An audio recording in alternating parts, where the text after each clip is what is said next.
नमस्कार, मैं हूं मोहम्मद यासर। अब वक्त हो चला है प्राइम टाइम बुलेटिन का। सबसे पहले नजर डालते हैं आज की टॉप हेडलाइंस पर। किराएदार की हत्या के मामले में क्षत्रिय समाज ने किया विरोध। आर्थिक सहायता और सरकारी नौकरी देने की मांग। बिजली बिल विवाद को लेकर मकान मालिक ने किराएदार को उतारा था मौत के घाट। एमएलएसयू की कुलपति के बयान के बाद शुरू हुआ बवाल। एबीवीपी ने जिला कलेक्ट्रेट पर किया प्रदर्शन। कुलपति को बर्खास्त करने के लिए सौंपा ज्ञापन। और दशहरे को लेकर तैयारियां हुई शुरू। बन रहे रावण, कुंभकर्ण और मेघनाथ के पुतले। मथुरा से आए कलाकार दे रहे हैं आकार। अब खबरें विस्तार से। उदयपुर के सूरजपोल थाना क्षेत्र में शुक्रवार शाम मकान मालिक द्वारा किराएदार की हत्या किए जाने के बाद माहौल तनावपूर्ण हो गया। शनिवार सुबह एमबी हॉस्पिटल की मोर्चरी के बाहर करणी सेना और राजपूत समाज के कार्यकर्ताओं ने प्रदर्शन कर मृतक के परिवार को 51 लाख रुपए का मुआवजा, पत्नी को सरकारी नौकरी और आरोपी को फांसी की सजा देने की मांग की।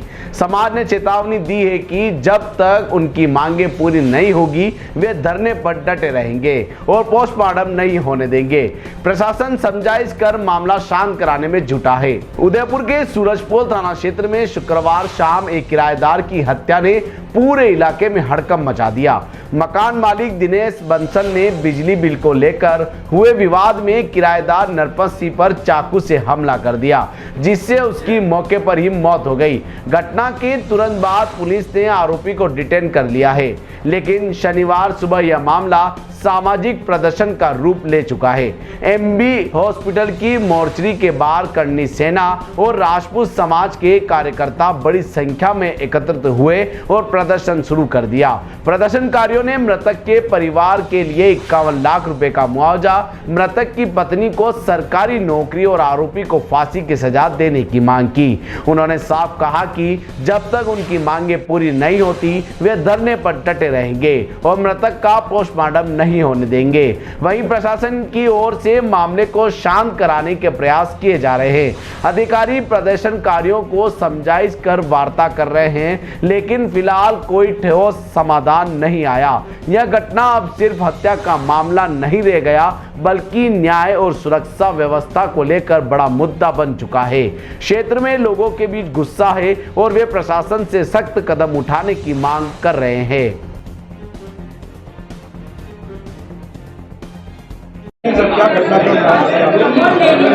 कल शाम का घटनाक्रम है। 5 बजे करीब इतला मिली, पुलिस मौके पहुंची। अस्थल मंदिर के पास की घटना है। वहाँ पर आरोपी जो दिनेश बंसल है वो मकान मालिक है।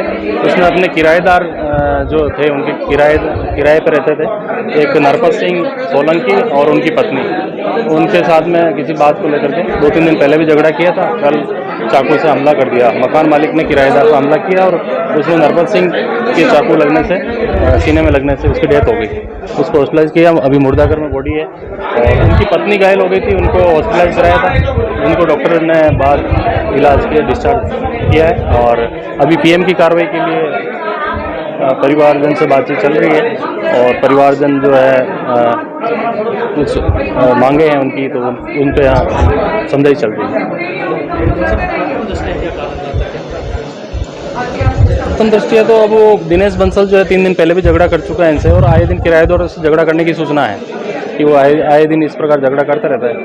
उसको अच्छा किस बात पर गुस्सा आया कि चाकू लगे, उससे मन में अनुसंधान जारी है। आरोपी डिटेन कर लिया है। हाँ, आरोपी डिटेन कर लिया है। मतलब जो भी है गहन अनुसंधान करके सख्त सजा दिला जाएगी। देखिए, आपके सभी सोशल मीडिया के मार्फत से, चैनल के माध्यम से हमें पता लगा था कि इस तरह की घटना हो गई है।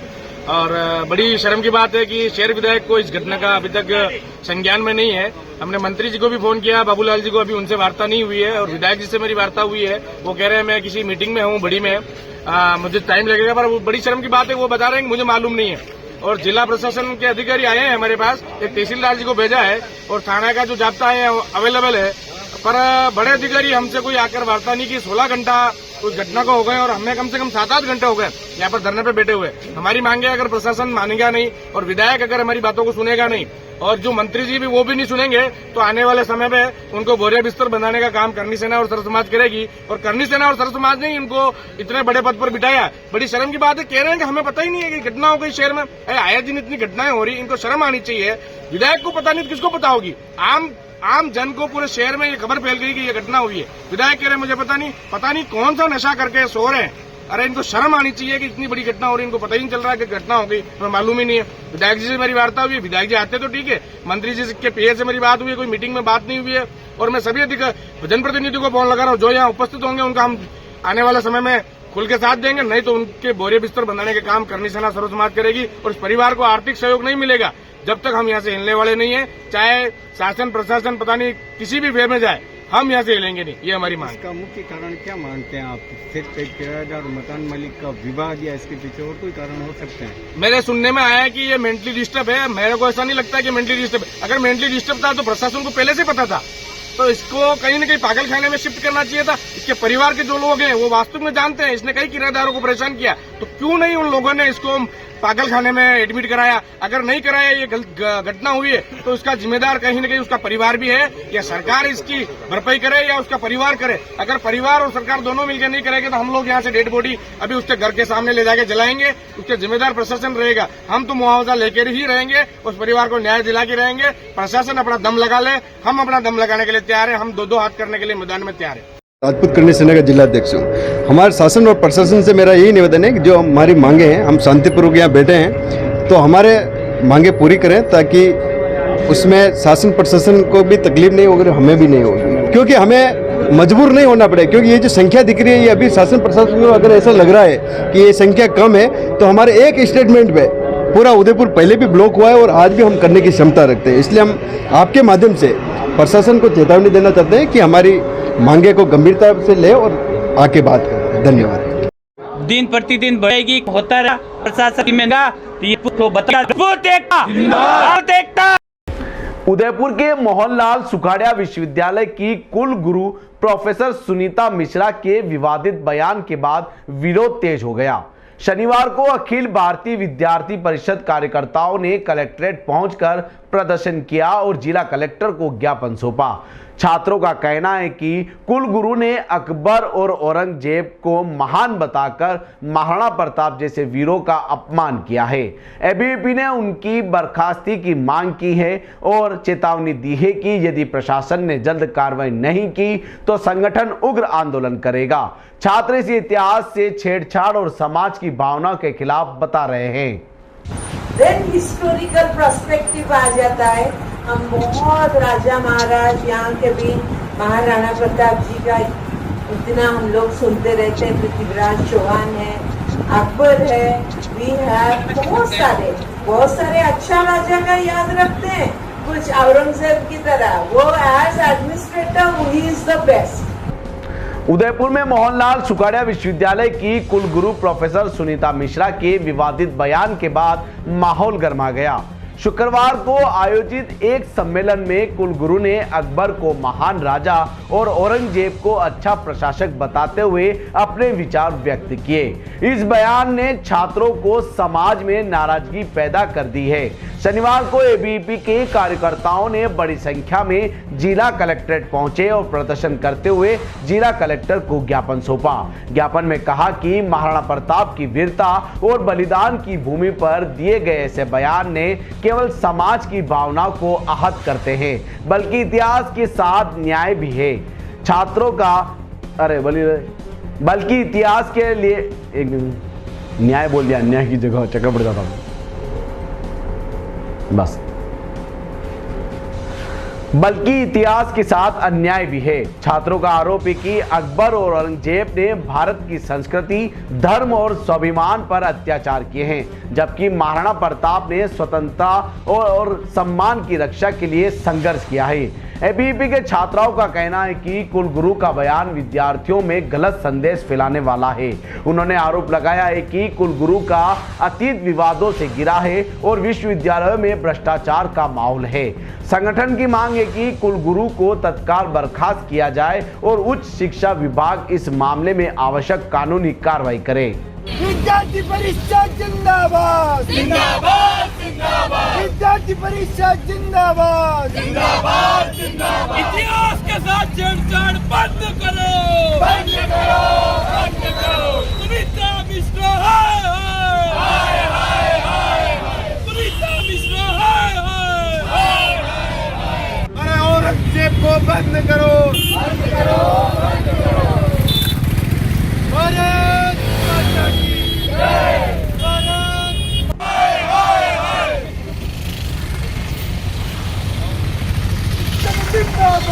जिंदाबाद जिंदाबाद जिंदाबाद जिंदाबाद जिंदाबाद। हाँ, पुष्पेंद्र सिंह राठौर मानव मंत्री एबीवीपी। जैसा कि हम सब देखा कल जो कॉन्फ्रेंस हुई थी उसमें औरंगजेब की बिटिया सुनीता मिश्रा ने जो बयान दिए, अकबर को एक महान राजा और महाराणा प्रताप के समकक्ष बताया और साथ ही औरंगजेब को जो है अच्छा प्रशासक बताया। हम इसकी कड़ी निंदा करते हैं। सुनीता मिश्रा क्या ये चाहती है कि विद्यार्थियों के बीच में नया नैरेटिव सेट किया जाए? वो किस प्रकार की बातें वहाँ करती है? उनके पूर्व में भी उनके ऊपर महिलाओं ने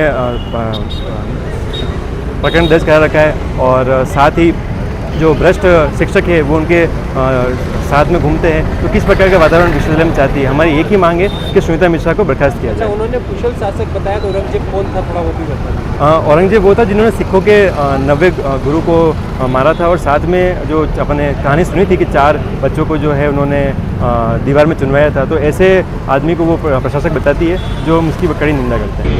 वो औरंगजेब जैसे क्रूर शासक को अच्छा प्रशासक बताती है जिसने पूरे मेवाड़ नहीं पूरे हिंदुस्तान में मंदिरों को तोड़ने का काम किया है, इतने आक्रमण किए हैं। ऐसे प्रशासक को ऐसे शासक को अच्छा प्रशासक बताना वीसी मैडम के द्वारा ये हमें बिल्कुल भी स्वीकार नहीं है। और वीसी मैडम ने कल हमारे 8 छात्र नेता भाइयों को निष्कासित किया है, जो छात्रों की आवाज़ को मजबूती से मैडम के सामने विश्वविद्यालय प्रशासन के सामने पेश करते हैं।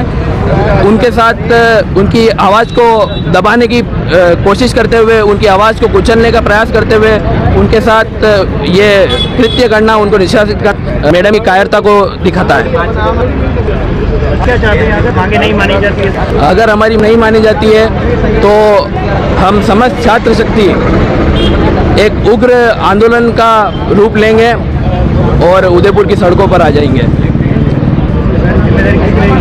इसकी समस्त जिम्मेदारी सरकार की रहेगी और प्रशासन। उदयपुर में इस बार विजयादशमी का उत्सव पहले से भी अधिक भव्य और आकर्षक होगा। गांधी ग्राउंड में आयोजित होने वाले कार्यक्रम के लिए 70 फीट का रावण और करीब 100 फीट की सोने की लंका तैयार की जा रही है। आयोजन 2 अक्टूबर को पूज्य श्री बिलोचिस्तान पंचायत और श्री सनातन धर्म सेवा समिति के संयुक्त तत्वाधान में होगा। तैयारियों को लेकर शक्तिनगर स्थित सनातन धर्म मंदिर में बैठक हुई, जिसमें मंच, आतिशबाजी, झांकियां सहित सभी व्यवस्थाओं के लिए जिम्मेदारियां तय की गई। आयोजकों ने इसे शानदार और सुरक्षित रूप से संपन्न कराने का भरोसा दिया।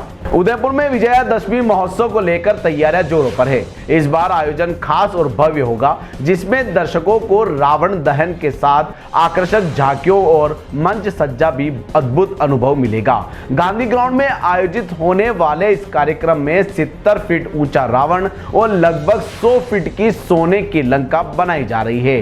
पूज्य श्री बिलोचिस्तान पंचायत और श्री सनातन धर्म सेवा समिति के संयुक्त तत्वाधान में 2 अक्टूबर को किया जाएगा।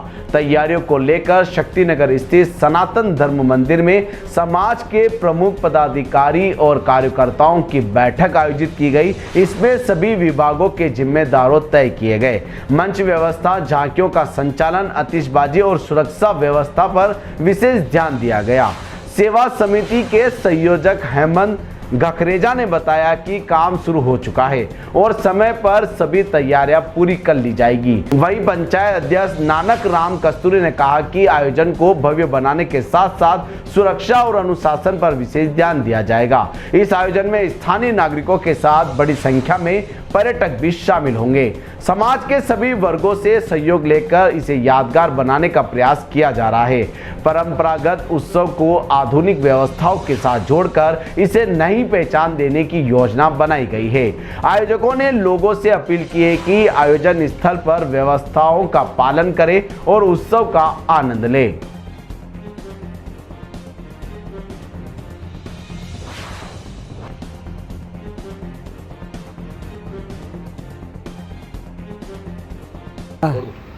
हाँ, मथुरा से आते हैं हम हर साल के साल। 32 साल हो गई मुझे यहाँ पर कार्य करते हुए हैं। बड़े बड़े पुरस्कार मिले हुए हैं। गुलाब कटारिया राज मंत्री है, रोरद ये सभासद यहाँ पे कमेटी के आई से गिरजा व्यास है, ये सबों के बड़े बड़े पुरस्कार मिले हुए हैं। आई से 8 प्रांतों में काम किया है हमने। महाराष्ट्र, मुंबई, उसमें फिल्म में बुलाया। आज से फिल्म वालों ने रामलीला पिक्चर में मेरे पुतला है रामलीला दशहरे का आज से है। और वैसे भी मैंने आज़ाद मैदान का बनाया मुंबई आज से। अच्छा, अहमदाबाद बनाया मैंने आज से। कर्नाटक, उड़ीसा बनाया आज से। पंजाब, 8 प्रांतों में काम किया है आज से। हर साल के साल यहाँ पे आते और मंदिर की झांकियाँ बनाते, जन्माष्टमी पे आते हैं, बुलाते हैं ये लोग। ऐसे यहाँ पे ऐसे आके बैठ जाते हैं, ऐसे अपने परिवार में बैठ गए हम। किसी बात की कोई तकलीफ नहीं है हमें, बहुत सुविधा है हमारे लिए, कोई कमी नहीं है किसी बात की भी। ऐसे मथुरा से आते 15 लोग की टीम है हमारी ऐसे। और बच्चे मेरे और भी काम कर रहे हैं पंजाब। कितना फीट है ये? ये कितना फिट है ये 60 है, 55 है, 50 है, इस तरह। जी बताएं, आपका नाम बताएं। मेरा नाम मोहम्मद आसिफ है, आपका नाम मोहम्मद शफी अली है। पिछले 35 सालों से यहाँ पे विजयपुर शक्ति के अंदर कार्य हो रहा है। रामनगर का 15 से 20 लोगों की टीम आती है। हर सालों की तरह इस साल भी रामनगर का दशहरा कार्य कर रहे हैं। इस बार जो है रामनगर की लंबाई 70 से 76 फुट की लंबाई रहेगी इसकी। 65 फुट मेघनाथ कुंभकर्ण नहीं है। लंका है इसमें 124 फुट की। और भी सारे लेवल लगी हुई है। पिछले 1.5 महीने से यहाँ पर काम चल रहा है। उदयपुर के अंदर बच्चे काम कर रहे हैं। कितने टाइम में ये कंप्लीट हो जाएगा, कब तक ये रेडी? जो इसमें लग जाता है पूरा 1 से 1.5 महीना लग जाता है इसमें तैयार करने में। इसलिए ये तुम्हारे अगस्त से लगे हुए हैं यहाँ पे। हाँ। और ये अक्टूबर में जाके दशहरा तक काम खत्म हो। ठीक है, कहाँ से आए हुए हैं आप? ये हम लोग मथुरा से आते हैं, यूपी से, भगवान कृष्ण की नगरी से आते हैं। हर साल जो है इस साल भी यहाँ पर तेरे महत्व पे हम लोग को बुलाते हैं। हर साल भी आते हैं। राजस्थान पुलिस कांस्टेबल भर्ती परीक्षा आज से शुरू हो गई। उदयपुर में इस परीक्षा के लिए 38 केंद्र बनाए गए हैं, जहां पहले दिन 13,000 से अधिक अभ्यर्थी परीक्षा दे रहे हैं। परीक्षा केंद्रों पर सुरक्षा के कड़े इंतजाम किए गए। अभ्यर्थियों को सख्त ड्रेस कोड का पालन करने के बाद ही प्रवेश दिया गया। इसके अलावा सभी की बायोमेट्रिक जाँच और दस्तावेजों का सत्यापन भी किया गया। पहले दिन की लिखित परीक्षा दोपहर 3 बजे से शाम 5 बजे तक चलेगी। राजस्थान पुलिस कांस्टेबल भर्ती परीक्षा आज से शुरू हो चुकी है, जिसके लिए उदयपुर में कुल 38 परीक्षा केंद्र बनाए गए हैं। परीक्षा के पहले दिन दोपहर 3 बजे से लिखित परीक्षा शुरू हुई, जिसके लिए अभ्यर्थियों को 2 बजे तक ही केंद्रों में प्रवेश दिया गया। परीक्षा में किसी भी तरह की धांधली रोकने के लिए प्रशासन ने सख्त इंतजाम किए गए हैं। हर केंद्र पर अभ्यर्थियों के ड्रेस कोड, दस्तावेजों और प्रवेश पत्रों की गहन जांच की गई। मीरा कन्या महाविद्यालय जैसे केंद्रों पर मुख्य गेट पर ही अभ्यर्थियों के जूते चप्पल उतरवाए गए।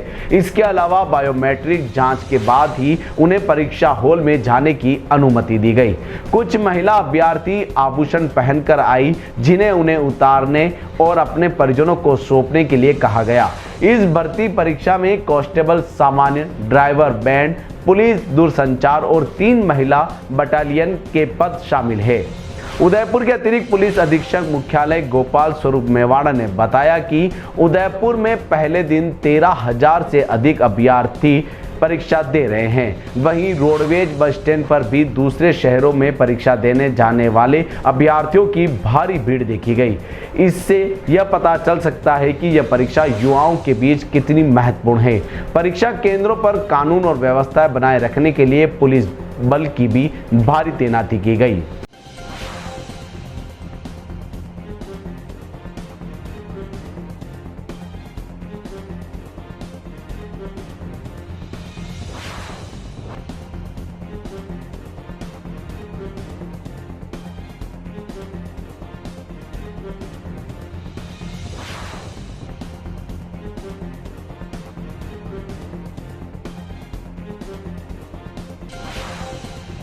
उदयपुर की विद्या भवन सोसाइटी एक बार फिर वैश्विक स्तर पर पहचान बना रही है।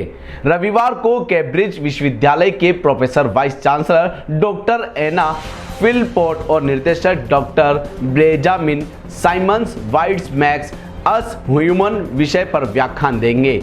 इसमें मानव विकास, स्टेम सेल शोध और कैंसर जैसी गंभीर बीमारियों के इलाज से जुड़ी नई जानकारी साझा की जाएगी। उदयपुर की विद्या भवन सोसाइटी इस सप्ताह एक महत्वपूर्ण अंतर्राष्ट्रीय आयोजन की मेजबानी कर रही है। रविवार को सोसाइटी के ऑडिटोरियम में कैम्ब्रिज विश्वविद्यालय के 2 वैज्ञानिक प्रोफेसर वाइस चांसलर डॉक्टर नैना फिलपोर्ट और निर्देशक डॉक्टर बेंजामिन साइमंस व्याख्यान देंगे। व्याख्यान का विषय वाइट्स मैक्स अस ह्यूमन रखा गया है, जिसमें मानव विकास, स्टेम सेल और कैंसर जैसी बीमारियों से जुड़ी नवीनतम शोधों पर चर्चा की जाएगी। डॉक्टर नैना फिलपोर्ट विशेष रूप से यह समझाने में मदद करेगी कि मानव भ्रूण की कोशिकाएं किस प्रकार तय करती है कि वे किस रूप में विकसित होगी। साथ ही कैंसर कोशिकाओं के असामान्य व्यवहार पर शोध साझा किया जाएगा। ऑर्गन कल्चर, IVF और स्नायु रोगों पर इलाज जैसे विषयों पर चर्चा करेंगे। विद्या भवन सोसाइटी में जो आने वाले वर्षों में अपनी स्थापना के 100 साल पूरे करने जा रही है, शिक्षा और समाज सेवा के क्षेत्र में नई पहल कर रही है। नर्सरी स्कूल, डे बोर्डिंग कक्षाएं, वेलनेस सेंटर और खेल सुविधाओं का विस्तार जैसे कई प्रोजेक्ट शुरू किए जा रहे हैं। इसके अलावा सोसाइटी पर्यावरण सुधार के लिए 7,000 फलदार वृक्ष लगाने का लक्ष्य तय कर चुकी है। विद्या भवन न केवल एजुकेशन के फील्ड में बल्कि आम जन से हर तरह से जुड़ा हुआ है। ये अपने 10 इंस्टीट्यूशंस के माध्यम से यहाँ के जन जन के कल्याण के लिए लगा हुआ है, चाहे वो एजुकेशन का क्षेत्र हो, चाहे वो पर्यावरण का क्षेत्र हो, चाहे वो स्किल डेवलपमेंट का क्षेत्र हो, युवाओं से, बच्चों से और जो ऑलरेडी काम कर रहे हैं उनके लिए भी हम कोर्सेज लेके आ रहे हैं। तो विद्या भवन स्किल डेवलपमेंट में न्यू एजुकेशन पॉलिसी के इम्प्लीमेंटेशन में एक कारगर भूमिका निभा रहा है। साथ ही साउंड और मेडिटेशन के क्षेत्र के अंदर और जो नए यहाँ होटल इंडस्ट्री को सपोर्ट करने के लिए नए स्किल डेवलपमेंट कोर्सेज, एनवायरनमेंट को प्रोटेक्शन करने के लिए नए कोर्सेज और पर्यावरण को मजबूत करने के लिए 20 हेक्टेयर हमारी भूमि पर हम ऑर्चार्ड प्लांटेशन कर रहे हैं।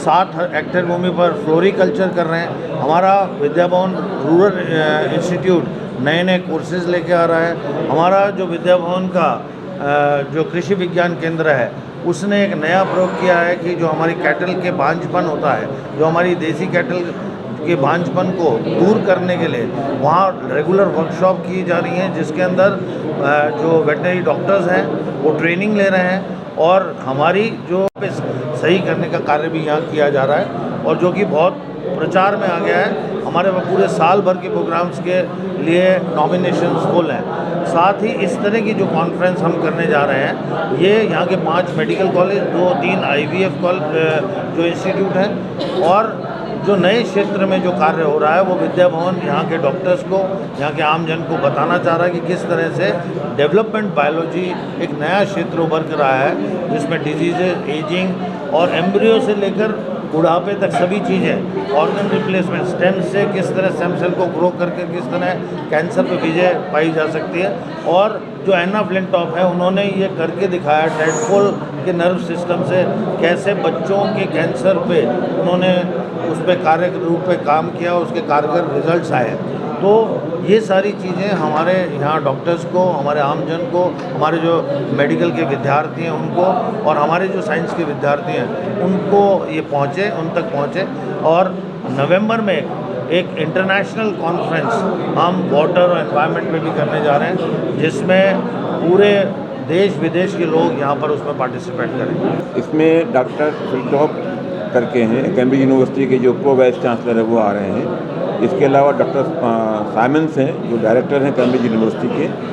ये लोग दोनों बहुत एक्सपीरियंस है कैंसर के अंदर भी, और जो नई टेक्नोलॉजी है, जो एम्ब्रियो ट्रांसप्लांट है या आपका क्लोन है या जो आपके स्टेम सेल्स के बारे में, ये इन सब के बारे में बहुत बड़े विशेषज्ञ हैं और इनकी शोध पत्र कई जगह प्रकाशित हुए हैं। तो मुझे ये लगता है कि इनका आना और इनका जो सेमिनार करना यहाँ पर है, ये निश्चित रूप से हमारे बुजुर्गवासियों के लिए और डॉक्टर्स के लिए बहुत प्रेरणादायक और अच्छा रहेगा। राजस्थान राज्य विधिक सेवा प्राधिकरण के निर्देश पर उदयपुर में राष्ट्रीय लोक अदालत का आयोजन किया गया। इसका मकसद आम जनता को त्वरित और सुलभ न्याय दिलाना है। इस लोक अदालत के लिए जिले भर से कुल 17 बेंचें बनाई गई। इसमें लगभग 20,000 प्री लिटिगेशन और 12 से 15,000 लंबित मामलों को सुनवाई के लिए रखा गया। उदयपुर जिले में राजस्थान राज्य विधिक सेवा प्राधिकरण के निर्देश पर राष्ट्रीय लोक अदालत का आयोजन किया गया। यह इस साल की तीसरी लोक अदालत है, जिसका मुख्य उद्देश्य अदालतों में लंबित मामलों का बोझ कम करना और लोगों को आपसी सुलह से विवाद निपटाने का अवसर देना है। इस बार जिले में कुल 17 बेंचों का गठन किया गया। इसमें 8 बेंच उदयपुर मुख्यालय पर है, जबकि बाकी 9 बेंचें अलग अलग तहसीलों में काम कर रही है। इस लोक अदालत में बड़ी संख्या में मामले निपटाए जाने की उम्मीद है। लगभग 20,000 प्री लिटिगेशन मामलों और 12 से 15,000 लंबित मामलों को सुनवाई के लिए रेफर किया गया। इसमें कई तरह के मामलों को शामिल किया गया, जैसे कि चेक बाउंस, पारिवारिक विवाद, दीवानी दावे, मोटे छोटे अपराधी मामले, ट्रैफिक चालान, बैंक के एनपीए और बीमा कंपनियों से जुड़े दावे। कोर्ट का मानना है कि इस पहल से आम जनता को काफ़ी राहत मिलेगी। उन्हें अदालती कार्रवाई में तनाव, आवश्यक खर्च और बार बार कोर्ट के चक्कर लगाने से मुक्ति मिलेगी। लोक अदालत का यह मंच दोनों पक्षों को आपसी सहमति से विवाद सुलझाने का मौका देता है, जिससे समाज में शांति और सहयोग की भावना बढ़ती है। अधिकारियों ने सभी संबंधित पक्षों से इस लोक अदालत में बढ़ चढ़कर हिस्सा लेने की अपील की है।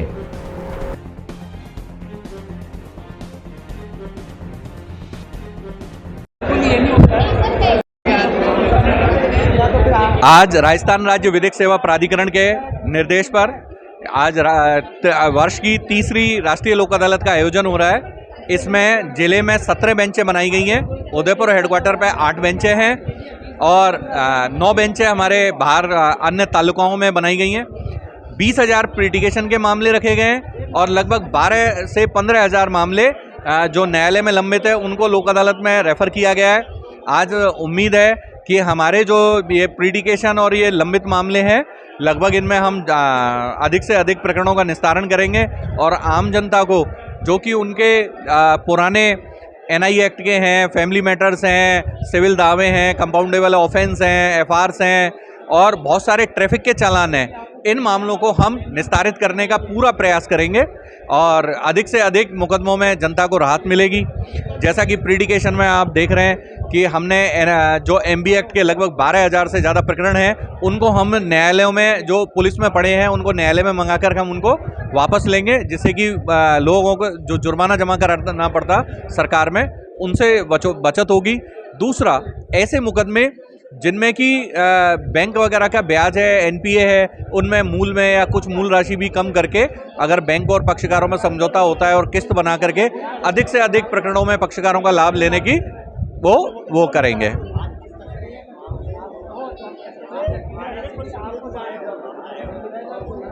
क्या चीज सुनाई नहीं दे रहा, जो कि सारे नए हैं, लेकिन अन्य जो न्यायालय में 8 बेंचें बनी है, मतलब जो हमारी इस बेंच के अलावा और पूरे जिले में 16 बेंचें और है, उनमें वो पुराने मामले जाते हैं। उनकी सूचना हमारे पास इकट्ठे होकर आती है, शाम तक पता लगेगी। सब तरह के मुकदमे हैं, ट्रैफिक के हैं, बैंकों के हैं, बीमा कंपनियों को हैं, चेक बाउंस के हैं, और फैमिली मैटर्स हैं, MACT के मैटर्स हैं, और ये सिविल दावे हैं, और ये अपने क्रिमिनल कंपाउंडेबल केस है, राजीनामा योग आपराधिक मामले, यही मामले हैं आज। उदयपुर में श्रीमाली ब्राह्मण समाज इस बार नवरात्रि महोत्सव को भव्यता और धार्मिकता के साथ मनाने जा रहा है। समाज के निर्णय लिया है कि गरबा के दौरान फिल्मी गानों से पूरी तरह परहेज किया जाएगा और सिर्फ मां अंबे के भजनों पर डांडिया रास खेला जाएगा। 22 सितंबर से 1 अक्टूबर तक चलने वाले इस आयोजन की तैयारियों को लेकर संस्कार भवन में बैठक की गई। समाज अध्यक्ष दिग्विजय श्रीमाली ने कहा कि यह आयोजन न केवल उत्सव है बल्कि हमारी परंपराओं और संस्कृति को आने वाली पीढ़ियों तक पहुंचाने का माध्यम भी बनेगा। उदयपुर में श्रीमाली ब्राह्मण समाज इस वर्ष नवरात्रि महोत्सव को विशेष भक्ति और आस्था के साथ मनाने की तैयारी कर रहा है। आगामी 22 सितंबर से 1 अक्टूबर तक चलने वाले इस महोत्सव को लेकर समाज की ओर से टाइगर हिल स्थित संस्कार भवन में विशेष बैठक आयोजित की गई। बैठक में तय किया गया कि गरबा के दौरान कोई फिल्मी गाना नहीं बजेगा और केवल मां अंबे के भजनों पर ही डांडिया खेला जाएगा। समाज अध्यक्ष दिग्विजय श्रीमाली ने कहा कि यह आयोजन हमारी धार्मिक परंपरा और सांस्कृतिक विरासत को संजोने का एक महत्वपूर्ण प्रयास है। उन्होंने बताया कि पुरुष पारंपरिक परिधान जैसे जब्बा पजामा या धोती जब्बा और पगड़ी पहनकर गरबा में भाग लेंगे, जबकि महिलाएं पारंपरिक वेशभूषा और भक्ति भाव से गरबा करेगी। युवाओं का आयोजन की जिम्मेदारी सौंपी गई है ताकि कार्यक्रम को ऊर्जावान और व्यवस्थित रूप से संपन्न कराया जा सके। साथ ही महिला टीम को अधिक से अधिक सहभागिता सुनिश्चित करने के निर्देश दिए गए। यह आयोजन उदयपुर तक सीमित नहीं रहेगा बल्कि आसपास के क्षेत्रों से भी बड़ी संख्या में समाज जन इसमें शामिल होंगे। दिग्विजय श्रीमाली ने कहा कि हमारा उद्देश्य नवरात्रि को केवल एक त्योहार नहीं बल्कि एक धार्मिक और सांस्कृतिक उत्सव के रूप में मनाया ताकि हमारी परंपरा और विरासत आने वाली पीढ़ियों तक जीवित रहे। हाँ, क्या निर्णय हुए बैठक में? श्री श्रीमाली ब्राह्मण समाज संस्था मेवाड़ की आज ये गरबा आयोजन की व्यवस्था समिति की बैठक हुई है। इसमें कई महत्वपूर्ण विषयों पर मातृशक्ति ने और हमने चर्चा करी है और कई महत्वपूर्ण सुझाव इसमें आए हैं। पिछली बार भी जैसे कि हमने रखा था, सारे आयोजन में कभी भी फिल्मी गाने नहीं बजेंगे, सिर्फ माता जी की आराधना के जो गीत होंगे उन्हीं पर हम पूरी भक्ति भावना के साथ अपने इस आयोजन को करेंगे। पूरे इस बार ये भी निर्देश दिए गए हैं कि वेशभूषा जो रहे पुरुषों की और मातृशक्ति अच्छी साड़ी श्रृंगार में माता जी की पूजा में जो पेशवेंगी वो पहने, तो पुरुष वर्ग जो हमारे हैं धोती कुर्ता या कुर्ता पजामा और साथ में पगड़ी धारण करें, जो हमारे ब्राह्मणों की विशेष पहचान होती है। सभी लोगों में बहुत सी उत्साह का वातावरण है और पूरे मेवाड़ के लोग इस आयोजन में भाग लेने के लिए बहुत इच्छुक हो रहे हैं। इसीलिए उनकी उत्सुकता को देखते हुए पिछली बार जो यहाँ पर पंडाल की व्यवस्था की गई है, इस बार सबका सुझाव है कि उस पंडाल व्यवस्था को भी हमको दुगनी करनी है। इस प्रकार से पूरे मेवाड़ के श्रीमाली समाज में इस आयोजन के प्रति काफ़ी उत्साह और समर्थन मिल रहा है और माता जी की भक्ति भावना का ये कार्यक्रम बहुत अच्छी तरह से माता जी महालक्ष्मी जी के आशीर्वाद से संपन्न होगा, ऐसा हम उम्मीद कर रहे हैं। टी न्यूज़ राजस्थान के बुलेटिन में फिलहाल अब तक के लिए इतना ही। आइए चलते चलते फिर से नजर डालते हैं आज की टॉप हेडलाइंस पर। किराएदार की हत्या के मामले में क्षत्रिय समाज ने किया विरोध। आर्थिक सहायता और सरकारी नौकरी देने की मांग।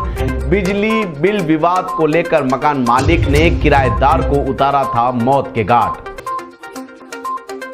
एमएलएसयू की कुलपति के बयान के बाद शुरू हुआ बवाल। एबीवीपी ने जिला कलेक्ट्रेट पर किया प्रदर्शन, कुलपति को बर्खास्त करने के लिए सौंपा ज्ञापन। और दशहरे को लेकर तैयारियां हुई शुरू, बन रहे रावण, कुंभकर्ण और मेघनाथ के पुतले, मथुरा से आए कलाकार दे रहे हैं आकार। आज की बुलेटिन में अब इतना ही। अब दीजिए इजाजत मोहम्मद यासर को। ऐसी ही तमाम बड़ी खबरें देखने के लिए बने रहिए टी न्यूज़ के साथ। नमस्कार।